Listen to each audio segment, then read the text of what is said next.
I searched and Googled a number of his symptoms on several occasions and never came up with anything. And still have done the same thing and have never come up with anything. But, you know, we thought it's just a number of unrelated things until my mom, who is a nurse, actually saw a show. And if anybody can tell me or has seen me talk before knows what show that is, you get a prize. Who knows?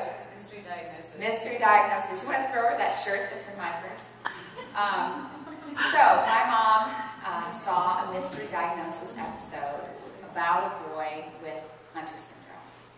And she got to the end of the show, is crying, and realizes, you know what, this is probably what he has. Because it did have all of those symptoms. Oh, it's right here. I hate to say it. So I hope you are a good catch. Yes. There you go. So she saw a show about Hunter syndrome, and when she told us, and I searched for things about it, I knew right away that that's what he had, that he had Hunter syndrome. And if you don't know a lot about that, it's an MPS disorder, mucopolysaccharidosis II, and it's a genetic enzyme deficiency where the cellular waste builds up throughout the body, especially in the organs and in the joints, and in most cases in the brain as well.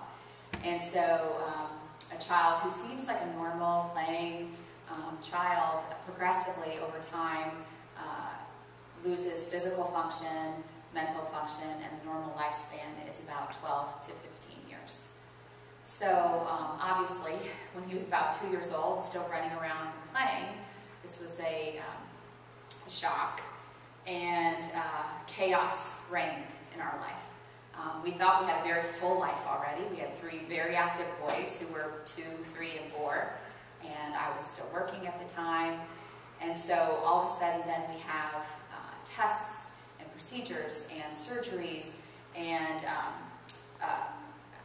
OT and PT and speech and infusions every Thursday. Take an entire day out of your week and zero that out, and now you have that every week.